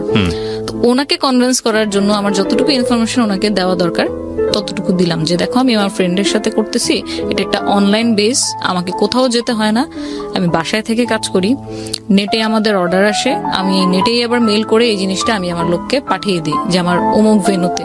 কিছুটা ইনফরমেশন আমাকে হাইড করতে হয়েছে, না তো আমি আগাতে পারবো না। পরে উনি কোনোভাবে ওই দিনটা পার হইলো, বাট দেন যখন উনি এটাকে আরো ডিপলি বোঝার চেষ্টা করলো, আমারই তো বাবা, আমার শরীরে ওনার রক্ত, তো আমিও যেরকম ওনাকে ডিপলি বোঝার চেষ্টা করি, উনিও আমাকে ডিপলি বোঝার চেষ্টা করে। তো একদিন এরকমই খাওয়ার টেবিলে বসে জিজ্ঞেস করতেছে যে হচ্ছে এরকম এখন পর্যন্ত কবে এটা আসলে স্টার্ট করলাম, আর ওনাকে জানাইনি কেন, টাকাই বা পেলাম কোথায়। তো পরে আস্তে আস্তে আমি বললাম যে এরকম আমরা দুজন মিলে যেহেতু করছি, একার উপর বার্ডেনটা পড়েনি, কিছু আমার সেভিংস ছিল, কিছু রোজারিদের আমার ঈদি ছিল, সবকিছু মিলে আমি করছি। তো বলে তো এখন এটা অফিস, কারণ ওনার তো মেন্টালিটি ওরকমই যে আমার একটা অফিস থাকতে হবে, একটা ইনস্টিটিউশন থাকতে হবে, যেখান থেকে অর্গানাইজেশন থাকতে হবে, যেখান থেকে আমার আন্ডারে লোক কাজ করবে, আমি ওখানে বসে বসে অফিস করব। ওনার মেন্টালিটিটা এরকমই। বললাম অফিস তো এখন ইনিশিয়াল পর্যায়ে তো আর অফিস নেওয়া যাবে না, এখন তো আমাদের ওরকম পুঁজি নেই। তো উনি আমাকে অফার করলো যে আচ্ছা এই বিজনেসে ফিউচারটা কি শুনি, তাহলে আমি তোকে টাকা দিতেছি। কিন্তু আমাদের দুজনেরই মাইন্ডসেট এরকম ছিল যে আমরা এটা নিয়ে কতটুকু আগাতে পাবো এই ব্যাপারে তো আমরা নিজেরাই নিশ্চিত না। সো হোক সেটা বাবার টাকা, কিন্তু অলরেডি আমি একটা ক্রাইসিস পজিশনে আছি, আমার বাবার টাকার প্রত্যেকটা টাকা কিভাবে একদম 100% ইউটিলাইজ করা যায় সেই চেষ্টাতেই আছি। সো এখান থেকে আমরা কোনো সাপোর্ট নিব না, ওর ফ্যামিলি থেকে কোনো সাপোর্ট নেয়নি, আমিও নেইনি। তাবুকে বললাম যদি লাগে আমি চেয়ে নিব। বাট দিনকে দিন দেখলাম যে যখন ইভেন্ট ঘন ঘন আসতেছে, আমাকে ঘন ঘন বাইরে যাওয়া লাগতেছে, আমি বাসায় বসে বসে পেপার কাটিং করে জিনিসপত্র বানাচ্ছি, তো আব্বুর কোনো দিক থেকে এই কাজটাকে সম্মানজনক মনে হলো না। ওনার দৃষ্টিভঙ্গি থেকে মনে হলো যে আমি হয়তো কোনো সহজ সরল ভাষায় যেটাকে কামলা খাটা বলে, যে আমি কামলা খাটতেছি, এটা কোনো ব্যবসায় পর্যায়ে পড়ে না, এটাকে ব্যবসা বলে না। আচ্ছা, তো আব্বুর কাছে এই কাজটা তখন যেটা বুঝলাম যে সম্মানজনক মনে হচ্ছে না, কারণ উনি তো দেখে আসছে, নিজেও ব্যবসা করে আসছে, যে একটা অফিস থাকবে, সাথে কিছু অ্যাসিস্ট্যান্ট থাকবে, ওখানে বসে অফিস করবে, কাজের লেভেলটাই অন্যরকম। বাট যখন দেখতেছে যে আমি ক্লায়েন্ট থেকে অর্ডার নিচ্ছি ঠিকই, কিন্তু আমি বাসায় বসে অনলাইনে চ্যাটিং করছি, বা হচ্ছে আমার হাতে করার যে কাজগুলা, বেলুন দিয়ে কোনো কাজ বা হ্যান্ডিক্রাফট আইটেম, এগুলো নিজে বাসায় বসে বসে করছি, স্টিকার কাটছি, তখন এই জিনিসটা ওনার কাছে ভালো লাগলো না, যে আমার মেয়ে কেন, আমার মেয়ে কেন এই ধরনের কাজ করবে, এটা কি কোনো কাজের মধ্যে পড়ে নাকি। আমাকে পরে এক পর্যায়ে এরকম অফার করে বসলো যে তোমার মান্থলি কত টাকা লাগবে, তুমি বাসায় বসে থাকো, আমি তোমাকে টাকা দিচ্ছি। দ্য থিং ইজ দ্যাট আপনি তো এখনো বিয়ে করেননি। না, আমি বাবা, আমার একটা মেয়ে আছে, 3 বছর বয়স ক্রস করেছে। আপনার বাবার ব্যাপারটা আমি ফিল করতে পারি, আপনি যেটা বলছেন সেটা 100% রাইট। আমার মেয়ে হলেও আমি খুব টেনশনে থাকতাম। এটাকে আসলে নেগেটিভলি নেওয়ার কিছু নাই, but it happen in family, right? Okay, বলেন তারপর। তো তারপর যখন আমাকে যখন দেখলাম আমি কাজে খুব মশগুল হয়ে যাচ্ছি, খুব ডিপলি কাজটা আমার পড়াশোনার ক্ষতি করে না, বাট আমি কাজটাকে খুব পছন্দ করছি, যত দিন যাচ্ছে আমি এটাতে বেশি ইনভলভ হয়ে যাচ্ছি। আগে হয়তো মান্থলিতে একটা কাজ করতাম বা দুটা, এখন এমনও হয়েছে যে এটা অলমোস্ট আমার 1 বছর হয়ে গেছে, 1 বছর 1.5 বছর রানিং আমার ব্যবসার। তো তখন দেখা গেছে যে আমার একটু বেশি বেশি অর্ডার আসতেছে, তখন অফ সিজনেও আমি কাজ করতেছি, আমাকে পেমেন্ট দেওয়ার জন্য বাসায় বিভিন্ন লোক আসতেছে, হয়তো নিচে দাঁড়াচ্ছে যে ম্যাডাম পেমেন্টটা নিয়ে আসি, এটা একটু কালেক্ট করার জন্য।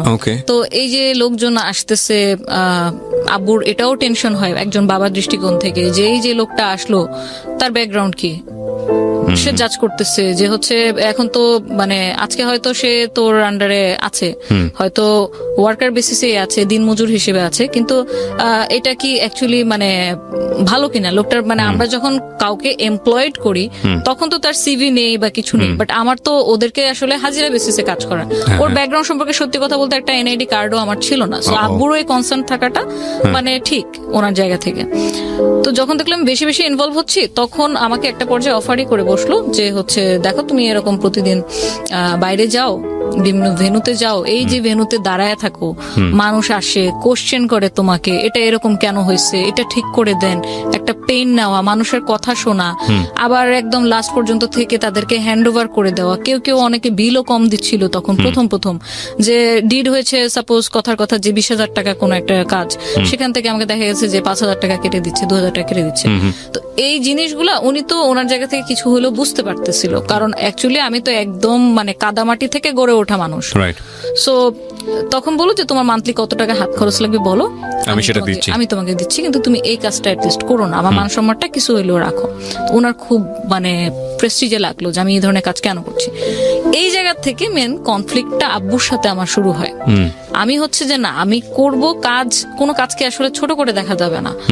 আমার দাদার সিম্পল একটা ব্যাকগ্রাউন্ড যদি বলি, উনি কিন্তু পাকিস্তান 1964 থেকে উনি বিজনেস করে, কিন্তু উনি কি এক লাফে শিল্পপতি হয়ে গেছে তা তো না। ওনার কিন্তু একটা স্ট্রাগল ছিল, সাইকেল চালিয়ে হাটে পান নিয়ে চলে যেত, পাকিস্তান বর্ডারে পান বিক্রি করতো, গামছা বিছিয়ে কলা বিক্রি করতো।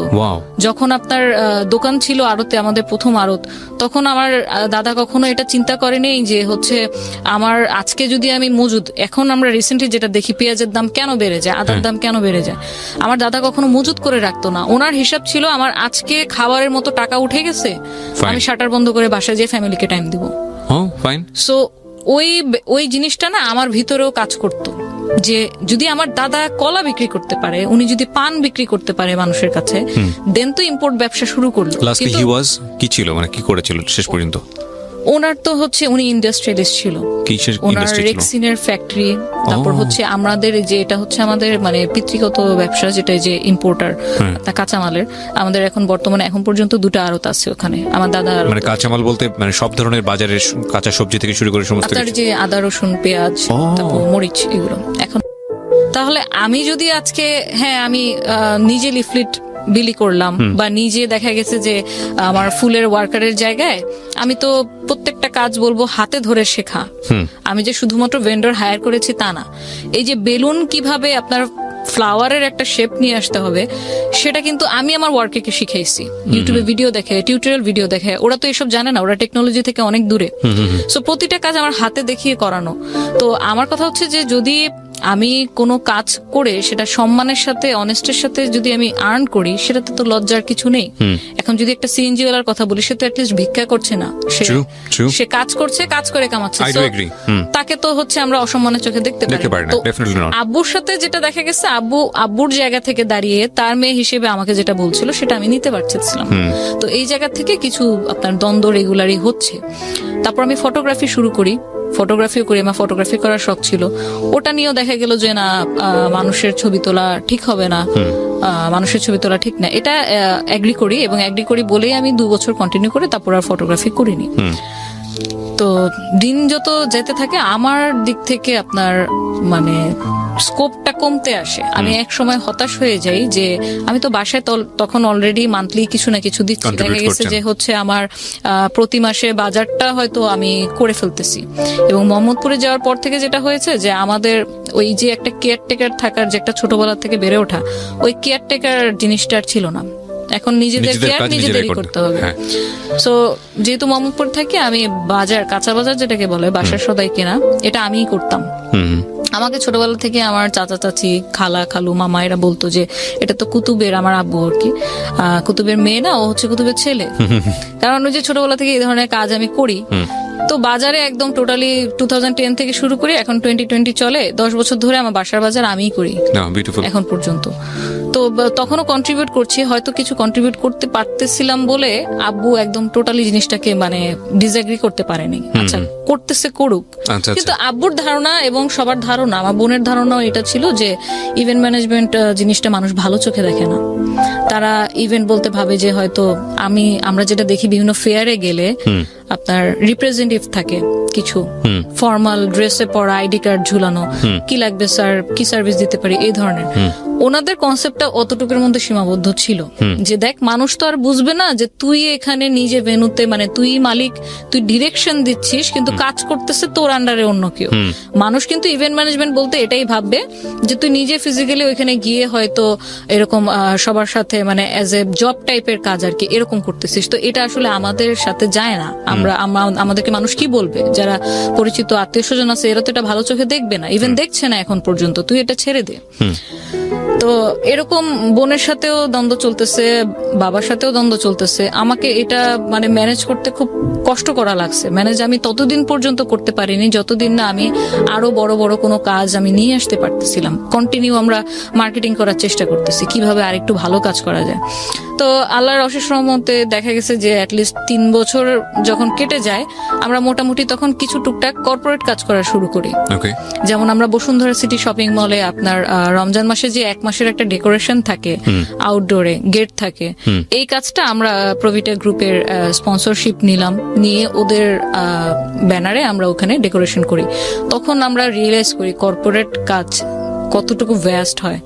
মানে আপনার বসুন্ধরার সেই অ্যাডমিন লেভেলে গিয়ে ওনাদেরকে প্রপোজাল দেওয়া, এবং তখন যেটা আমরা ফিল করি যে যেটা বললাম যে আমাদের ডকুমেন্ট ছিল না কোনো, ট্রেড লাইসেন্স, টিন সার্টিফিকেট, এই জিনিসগুলা, আমাদের কোম্পানির নামে ব্যাংকে অ্যাকাউন্ট আছে কিনা, এই জিনিসগুলো যখন ভেরিফাই করা শুরু করে তো তখন দেখা গেল যে এই জায়গা তো আমরা ধরা। তাহলে আমরা এখন যে আমরা কাজ করব, একটু কর্পোরেট লেভেলে ঢুকবো, বড় কোনো কাজ করবো, সেক্ষেত্রে তো আসলে ওরকম পেরে উঠতেছি না। তো আমি পরে স্যারদের সাথে কথা বলে কনভিন্স করলাম যে স্যার আমরা আসলে সত্যি কথা বলতে কর্পোরেট কাজ আমরা টুকটাক করেছি, বাট এরকম ভ্যাস্ট লেভেলে এখন পর্যন্ত করিনি। আপনি যদি আমাদের কাজের পোর্টফোলিও দেখতে চান, পোর্টফোলিও দিতে পারি, আমরা হয়তো খুব শীঘ্রই এটা আপনি যেটা যেটা ডকুমেন্ট বললেন আমরা করে ফেলবো। তো উনি খুবই সাপোর্টিভ ছিল, ওনার মেয়ের মতো করে আমাদেরকে বুঝালেন যে দেখো তোমরা যেহেতু করতেছো তাহলে প্রফেশনালি করো, জিনিসটাকে এরকম করলে তোমাদের জন্য বেটার হবে, আরো বড় বড় ভালো ভালো কাজ তোমরা নিতে পারবা। কারণ হয়তো আজকে তোমার সাথে আমি কথা বলে কনভিন্স বলে আমি তোমাকে কাজটা দিচ্ছি, আদারওয়াইজ সবাই কিন্তু কর্পোরেট কাজ এভাবে দেয় না, এই ডকুমেন্ট গুলো ডিট গুলো লাগে। তো তারপর আমরা কিছু কর্পোরেট কাজ করার পর যখন দেখলাম যে না, কর্পোরেট কাজ করার পরে বাসার মানে মতিগতি কিছুটা হলেও আস্তে আস্তে চেঞ্জ আসতেছে। যখন বললাম যে আমি বসুন্ধরা সিটিতে আছি মিটিং এ, ও আচ্ছা ঠিক আছে ওকে, যখন আব্বু কল দিত, তো যখন বুঝতে পারলাম যে ওনার মাইন্ডসেটটা এরকম যে কোনো অফিসিয়াল এনভায়রনমেন্টে কাজ করতে পছন্দ করে, তো উনি চায় ওনার মেয়েও ওরকম কোনো কিছু করুক।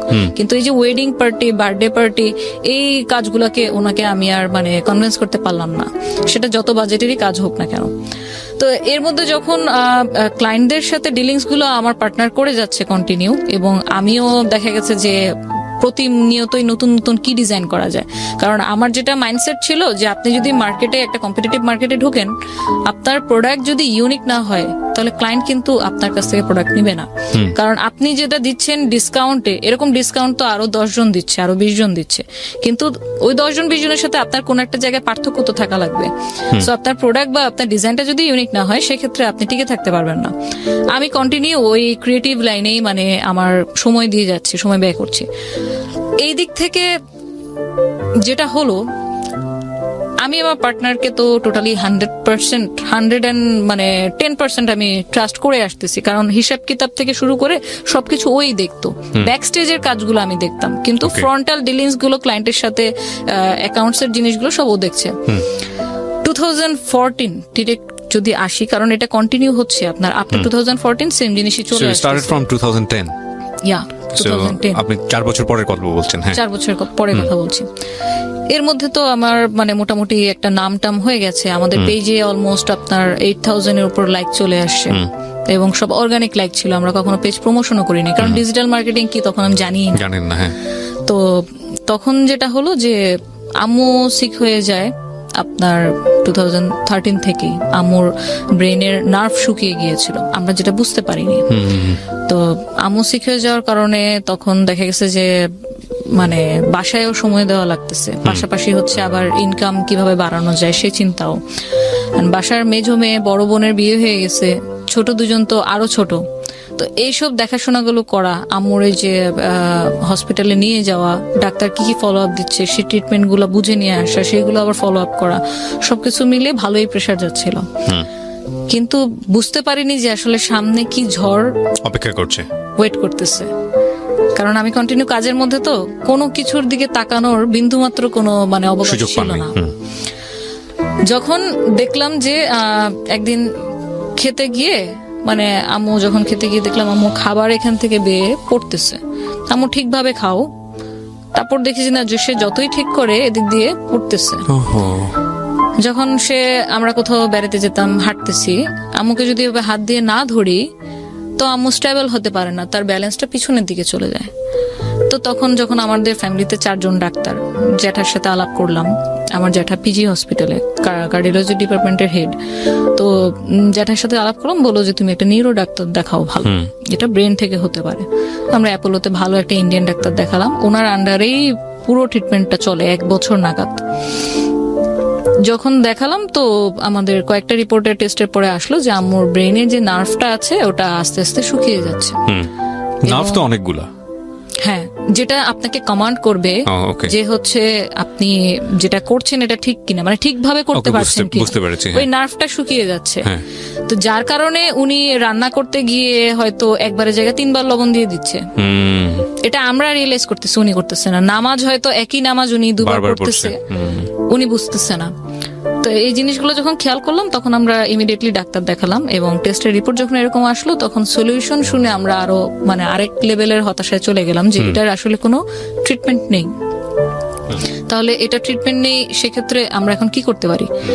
তো বিভিন্ন মেডিসিন দেওয়া হলো যে ওনার এটা দিন দিন খারাপের দিকে যাবে, বাট যতটুকু পরিমাণ মানে কম করানো যায়, কন্ট্রোলিং করার জন্য মেডিসিন তাকে দেওয়া হলো, যে তার সাথে ভালো ব্যবহার করা, বাচ্চা সুলভ আচরণ হয়ে যাচ্ছিল দিন দিন, তো তার সাথে ভালো ব্যবহার করা, তাকে এক্সট্রা একটা কেয়ার দেওয়া, সব সময় একটু মানে আগলে রাখা, এবং তাকে টাইম দেওয়া।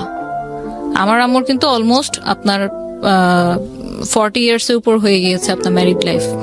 তো এই টোটাল জার্নির মধ্যে কিন্তু আম্মুর কোনো ফ্রেন্ড ছিল না, কারণ আম্মু খুব কনজারভেটিভ ফ্যামিলি থেকে আসে এবং খুবই ধার্মিক ছিল। উনি ওনার ফ্যামিলি মেম্বারকেই সবচেয়ে আপন মানে সবসময় ভেবে আসছে।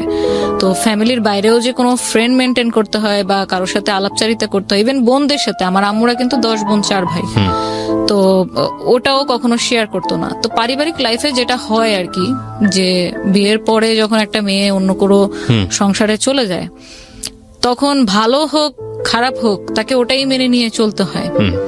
এখন আমরা রিসেন্টলি দেখতেছি অনেকে অনেক লিগ্যাল স্টেপে যাচ্ছে, সেই সময় আপনার আম্মুদের সময় অ্যাকচুয়ালি হতো না। ওখানে তো আসলে এটা কাউকে বলাই যাবে না, বললে মানুষ কি ভাববে যে আমি হয়তো আমার মধ্যে কোনো কমতি আছে, আমি হয়তো সংসার করতে পারছি না। তো আম্মুর যত ধরনের এই যে আমাদের ব্যবসা আব্বুর ফল হয়ে যাওয়া, বাসা বিক্রি করে দেওয়া, এই সব কিছু না মানে ভিতরে ভিতরে পুষে রাখছে। এবং এটার কারণটা আমরা যদি ডাক্তার না দেখাতাম এবং ধরতে না পারতাম যেটা নিউরোলজি প্রবলেম, তাহলে হয়তো আমরাও এটা বুঝতে পারতাম না। তো যখন ডাক্তারের কাছে যাওয়ার পর ডাক্তার জিজ্ঞেস করলো যে উনি এরকম কেন, আপনার কি নিয়ে কষ্ট? আম্মু খুব সবসময় হাসি মুখে কথা বলতো যে কই কষ্ট, আমার কোনো কষ্ট নেই, ওরা শুধু শুধু আমাকে এখানে নিয়ে আসছে। তো ডাক্তারও তো জানে যে এই ধরনের পেশেন্টদের সাথে কিভাবে আসলে তাদের কথাগুলো বের করতে হবে। তখন আস্তে আস্তে ওনার সাথে কথা বলতে থাকে, এবং ঠিক যে পয়েন্টে গিয়ে মানে শুনে যে আমরা এখন ভাড়া বাসায় থাকি এবং আব্বুর আগে অনেক ব্যবসা ছিল, এখন এই মুহূর্তে আব্বুর ইনকাম কোনো কিছু নেই, তখন সে কান্না করে ডাক্তারের সামনে। That was the main diagnosis, যেটা উনি কারোর সাথে ইভেন শেয়ারও করেনি কখনো, আমাদের সাথেও করেনি, ইভেন আম্মুর কোনো বোনদের সাথেও। আমরা কি করি যে আমার এখন সাপোজ আমার খারাপ লাগতেছে, আমি আমার ক্লোজ যে পার্সন, সেটা ফ্রেন্ড হোক ফ্যামিলি হোক, আমি তার সাথে শেয়ার করবো, দোস্ত আমার এরকম ভালো লাগতেছে না, কি করা যায়? কোনো সাজেশন, কোনো মানে ডিসিশন, কোনো ধরনের কোনো ফিলিংস সে কোনোদিন কারোর সাথে শেয়ার করে নাই। আমাদের এদিক থেকে গাফলতি ছিল যে আমরা এটা বুঝে উঠতে পারিনি যে আম্মুর সাথে এই ব্যাপারগুলো নিয়েও কথা বলা দরকার। নর্মালি যেরকম বাইরে যাচ্ছি, আম্মু তোমার কি খেতে মন চাইতেছে, তখন তো আমার কিছু কিছু ইনকাম করি, হাতে টাকা আছে, কিছু একটা নিয়ে আসতেছি, সে ওটাতেই খুশি। কিন্তু তার ভিতরে যে এত কিছু চলতেছে, নিজের সাথে যুদ্ধ চলতেছে, এটা আমরা কোনো রিয়েলাইজ করিনি ততক্ষণ পর্যন্ত যতক্ষণ পর্যন্ত কোনো সিমটম আমরা নিজের চোখে না দেখি। তো যখন এটা ডায়াগনোসিস করা হলো, তারপর ট্রিটমেন্ট শুরু হলো। এখন উইদিন 3 মান্থ মানে আম্মুর অবস্থা এরকম হয়ে গেল যে টোটালি অন্য মানুষ। সে কখনো কখনো কথা উল্টাপাল্টা বলতেছে, মানে এটা কোনো ভাষার মধ্যে পড়ে না, এমনি জাস্ট উল্টাপাল্টা ল্যাঙ্গুয়েজ বলতেছে, কোনো সেন্টেন্সের মধ্যে পড়ে না। মনে হচ্ছে যেন সে অলৌকিক কোনো কিছুর সাথে কথা বলতেছে, কিন্তু অ্যাকচুয়ালি রুমে শুধু আমরাই। কোনো কিছু দিয়ে তাকে থামানো বা তার কাছ থেকে কোনো অ্যান্সার বের করা, এরকম কোনো কিছুই আমরা পারতেছিলাম না। অলমোস্ট 8 মান্থ আপনার এভাবেই চলতে থাকে। নিজেকে অনেক হার্ট করতে করতে দেখা গেছে এখান দিয়ে আপনার ব্লিডিং হচ্ছে। সো 24 আওয়ার্স অবজারভেশনে রাখতে হতো কে না কাউকে না কাউকে। তখন যখন দেখলাম যে আপনার মানে প্রতিদিনই অবস্থা খারাপের দিকে যাচ্ছে, ভালো তো হচ্ছেই না। বাথরুম সে কোনো কন্ট্রোল নাই। বাথরুমের কন্ট্রোল প্রায় আপনার মানে 8 মাস পরে গিয়ে টোটালি আউট অফ কন্ট্রোল হয়ে যায়। তখন আমরা যে আপনার অ্যাডাল্ট যে ডাইপার আছে আমরা সেটা ইউজ করা শুরু করি। তো তার জন্য একটা মেড রাখা হয়েছিল, উনিও খুব বয়স্ক ছিল, আমরা খালা বলতাম ওনাকে। একদম যেহেতু আমরা বাসায় থাকি না, আমার ছোট 2 বোন হচ্ছে স্টুডেন্ট, আমি পড়ালেখা করতেছি, পাশাপাশি কাজ করতেছি। আব্বু তখনও চেষ্টা করতেছে কি করা যায়। কিছু কিছু উনি ইনকাম দিত, মানে না দিলে বাসা কেমনে চলতো। সেভিংস ছিল, কিছু কিছু ইনকাম করতো, কিন্তু পার্মানেন্ট যে কোনো একটা ইনকাম সোর্সের সলিউশন সেটা কিন্তু তখনও হয়নি। এন্ড ইটস অলমোস্ট মানে 2013 এর শেষের দিকে। তো যখন দেখলাম যে আম্মুর এরকম কোনো মানে ভালো তো হচ্ছেই না, দিন দিন আরো খারাপ হচ্ছে, তখন দেখলাম যে আমার কাজের প্রেশার কিছুটা যদি কমিয়ে দিয়ে আমি আম্মুর দিকে সময় দিই, হয়তো তার মানে মেন্টাল যে স্টেটটা আছে সেটা একটু বেটার হইতে পারে।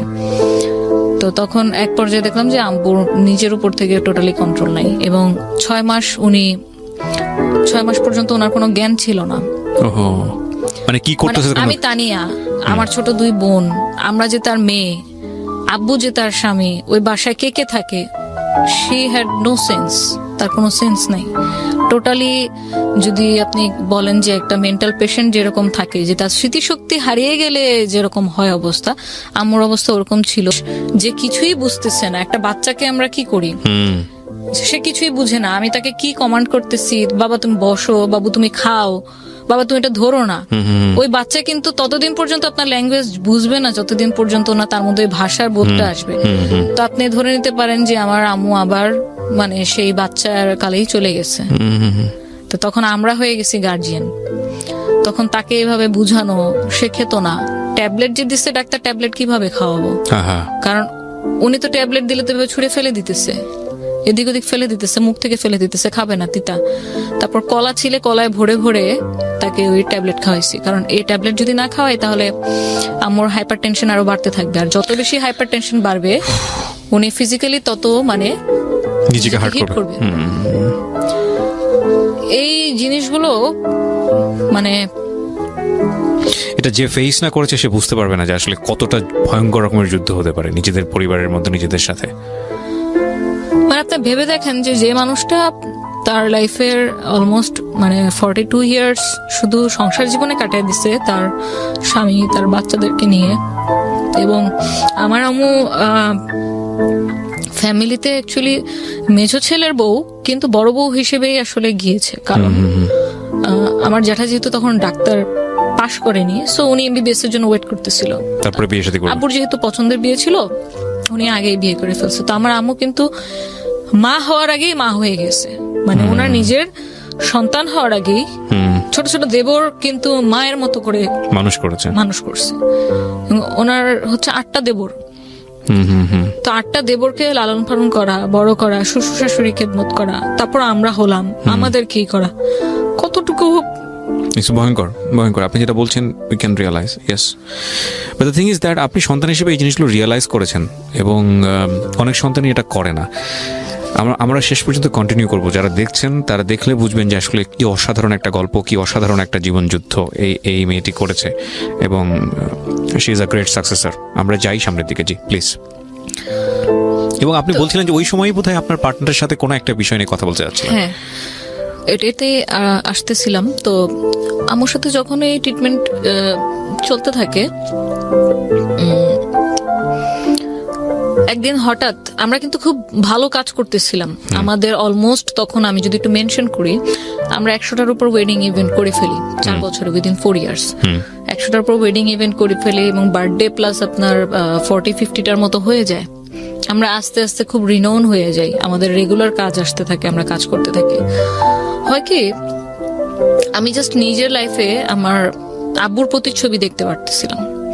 আমার আব্বু যতগুলো কর্মচারীকে হাতে ধরে কাজ শিখাইছে, সে কর্মচারীগুলো একটা পর্যায়ে গিয়ে আব্বুর সাথে বিট্রে করছে, এবং এক্স্যাক্টলি সেম জিনিসটা আমার ক্ষেত্রে হয়েছে। আমি 4 বছর ধরে হাতে কলমে ধরে what is event management, event ম্যানেজমেন্টে কি কি জিনিস থাকে, আমরা কিভাবে ক্লায়েন্টকে অ্যাপ্রোচ করব, ক্লায়েন্ট কিভাবে আমাদের খুঁজে পাবে, আমরা কাকে দিয়ে কোন কাজ করাবো, কোন জিনিস কোথায় পাওয়া যায়, কোন কাজের বিল মার্কেট ভ্যালু অনুযায়ী কতটুকু রাখলে আমরা কাজের ডিলটা লক করতে পারবো, ক্লায়েন্টকে প্রেজেন্টেশন কিভাবে দিব, বার্গেন কোন লেভেলে করব, প্রফিট মার্জিন কত থাকবে, আমাদের মার্কেটিং কস্ট পরবর্তীতে কি কি থাকবে, ইচ অ্যান্ড এভরি ডিটেল হাতে কলমে শিখানো হয়েছে। কারণ ও তো ওই ব্যাকগ্রাউন্ড থেকে ছিল না, বাট আমার তো পার্সোনাল এক্সপিরিয়েন্স ছিল।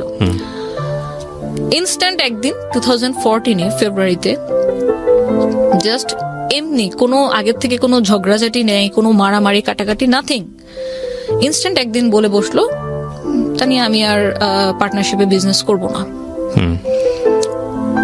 তো আই সেড ওকে, রিজন, কারণ কি, কোনো প্রবলেম হয়েছে আমাকে বলো, শেয়ার করো। তো বললো যে না, কোনো প্রবলেম নাই, বাট আমার কাছে মনে হইতেছে পার্টনারশিপে বিজনেস করা আর উচিত হবে না, আমি পার্টনারশিপে বিজনেস করতে চাই না।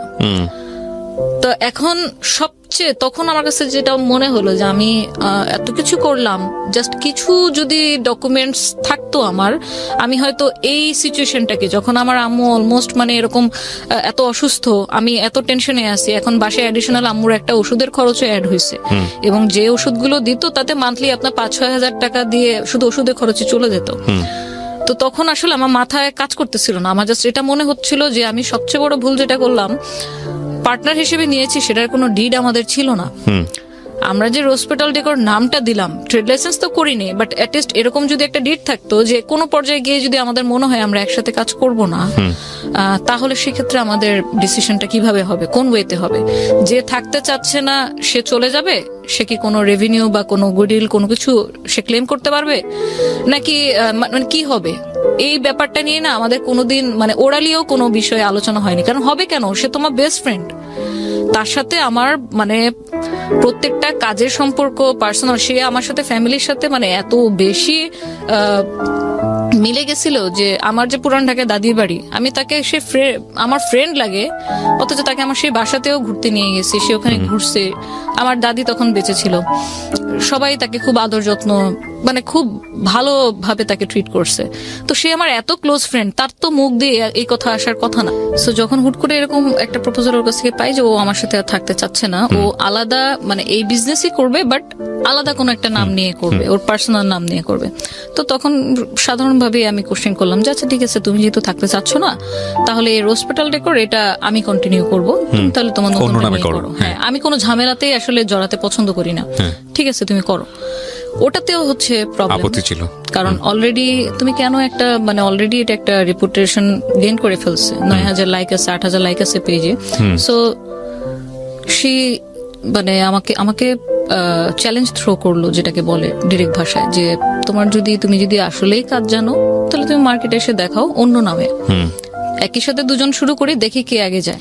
ফাইনাল ডিসিশনটা কি হলো আলটিমেটলি? জিনিসটা তো খুব মানে আমি জানি এটা কাদা ছোড়াছুড়ি হয়েছে, এবং এটা নিয়ে অনেক ধরনের অভিজ্ঞতা, খুব ব্যাড এক্সপেরিয়েন্স আপনার আছে।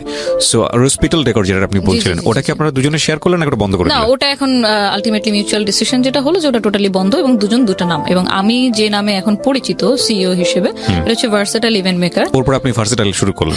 তো ইন দ্য মিন টাইম 4 বছর কাজ করার পরে কি আপনার মনে হয়েছিল যে না ঠিক আছে, কোথায় কোথায় ভুল ছিল, রেজিস্ট্রেশনে ভুল ছিল, বা পাবলিক পাবলিকলি এটাকে প্রপার্টি বানাতে হলে গভর্নমেন্ট রেজিস্ট্রেশনের প্রয়োজন হয়। এক্স্যাক্টলি সো আমি জাস্ট সেটাই করলাম যে আমার এই 4 বছরের যে বিটার এক্সপিরিয়েন্সটা হলো, যে কি কি গাফিলতির কারণে আমি আজকে এটা এই দশা হলো, আমি সেই সবকিছুই আমার এই নেক্সট এর ক্ষেত্রে আমি ইমপ্লিমেন্ট করলাম। আমার এখন ট্রেড লাইসেন্স, টিন সার্টিফিকেট, নিজস্ব অফিস, Right. সবকিছুই, এবং আমার সোর্সিং আমি ছাড়া কেউ জানে না, যে ভুলটা আমি আমার মানে পাস্ট এক্সপিরিয়েন্স আর কি গেইন করলাম। তো যখন শুরু করলাম তখন আমার জন্য একটু ডিফিকাল্ট ছিল যে নতুন একটা কোম্পানি, কারণ সবচেয়ে মোস্ট ডিফিকাল্ট পার্ট ছিল যে ক্লায়েন্ট যেহেতু ও ডিলিংস করতো, সো ক্লায়েন্টের আপনি ফোন নাম্বার বলেন, মেল আইডি বলেন, আমার কাছে কিন্তু কোনো ডকুমেন্টস নাই, সবকিছু ওর কাছেই ছিল। তো তারপরেও আমি সাহস নেই, কারণ আমাকে তো করতে হবে। আমি অলরেডি বাসায় সাপোর্ট দিয়ে যাচ্ছি, এখন যদি মাঝপথে এসে আমি এভাবে বন্ধ করে দিই, অলরেডি এখন বাসায় আরো কন্ট্রিবিউশনের দায়িত্ব বেড়ে গেছে, তো তখন কি করব? তো আমি কোনো ঝামেলা না জড়ে আমি ওকে ওর মতো থাকতে দিই, আমি আমার মতো থাকি। আমি ওদিন থেকে ওর পর থেকে সেই মুহূর্তের পর থেকে আমি ওর সাথে আর কোনো কন্ট্যাক্ট আজ পর্যন্ত করিনি। তো 2014 নতুন জার্নি শুরু হলো আমার ভার্সেটাইল ইভেন্ট মেকারের। এখন আলাদা তো হলাম, কিন্তু অ্যাকচুয়ালি কি আলাদা হলাম? কারণ যে লোকগুলোকে আমি মাইনে দিতাম, যে লোকগুলোকে দিয়ে আমি কাজ করাতাম, সে তো সেম লোকগুলোকে দিয়ে এক্সট্রা পেমেন্ট দিয়ে সে কাজ করিয়ে নিচ্ছে। যে ওয়্যারহাউস থেকে আমি রেন্টে কাপড় বা ফুল ভাড়া করতাম, সে তো সেম ওয়্যারহাউস, ওই জায়গা থেকে নিচ্ছে। তাহলে আমি শুধু নামটা পরিবর্তন করলাম, কিন্তু আমার আর বাকি সবকিছুই কিন্তু কঙ্কালটা কিন্তু সেম রয়ে গেল। এই জিনিসটা নিয়েও যখন ফিউচারে দেখলাম যে না আমি বুকিং দিচ্ছি, টাইমলি পাচ্ছে না, বলছে সেই বুকিং এ চলে গেছে, না উনি আগে বুকিং দিচ্ছে, এটা নিয়েও যখন দেখলাম যে দুটা না, আমি তখন ভাবলাম ভাই আমি ওয়েডিং এ কাজই করবো না, আমি টোটালি আমার লাইনই চেঞ্জ করে ফেললাম, আমি ওয়েডিং এ কাজ করব না, আমি শুধু বার্থডে নিয়ে করি, দেখি আল্লাহ কি রাখছে কপালে। জানি না আল্লাহ কোত্থেকে এত সাহস, এত শক্তি, এত ধৈর্য আমার মধ্যে দিচ্ছে যে আমি কোনো কিছু নিয়ে ঝামেলা করতে চাইনি। আমি জাস্ট ফোকাস করছি আমার গোলে, আমি কি করতে চাই। কোন একটা সোশ্যাল ইভেন্ট, আপনার বার্থডে ইভেন্ট ছিল, এবং লাকিলি ওনারা মনে হয় যেন আল্লাহ তাকে ফেরেশতা হিসেবে পাঠিয়ে দিছিল আমার লাইফে, নয়তো আমার এই টার্নিং পয়েন্টটা আসতো না জার্নির। তো ওনারা হচ্ছে পেশাগতভাবে ছিল সেনাবাহিনীর, ওনার হাজবেন্ড ওয়াইফ, ওনাদের ছেলের বার্থডে ছিল। তো ওই বার্থডেটার কাজের ডেকোরেশন আমি যেই থিমে করে দিই, এমন ভাবে করে দিই, আমার ডিরেক্টলি বলতে গেলে কাজে লস হয়েছিল, 3,500 টাকা আমার পকেট থেকে গেছে। বাট মনে করেন যে আমি আজকে আপনার সামনে বসে কথা বলতেছি, আমি ধরে নিব যে আমি হয়তো ওনাদের সাথে পরিচয় না হলে আমি হয়তো আজকে আপনার সামনে কথাও বলতে পারতাম না, কারণ ওই পজিশনে আমি যেতে পারতাম না। তো আমার কাজে ওনারা এত বেশি প্লিজড হলো যে আমাকে ডিরেক্টলি আমাকে নিয়ে আধা ঘন্টা ওনারা কথাও বললো যে আপনি কি কি কাজ করেন, কতদিন ধরে কাজ করতেছেন। যখন আমি ওনাদের সাথে আমি বললাম যে আমি সবাইকে সত্য কথা বলি, আমার সাথে এই হয়েছে, আমি এত তারিখ থেকে 2010 থেকে কাজ শুরু করছি, এর মধ্যে কর্পোরেট এদের সাথে কাজ করছি, তো আপনাদের যদি নেক্সটে কোনো কাজ হয় আমাকে বলেন। আমি কিন্তু জাস্ট সোশ্যাল ইভেন্ট এই ধরনের হিসেবে আমি বলছি, বাট আমি জানতাম না যে আমার সামনে এত বড় একটা অপরচুনিটি ওয়েট করতেছে।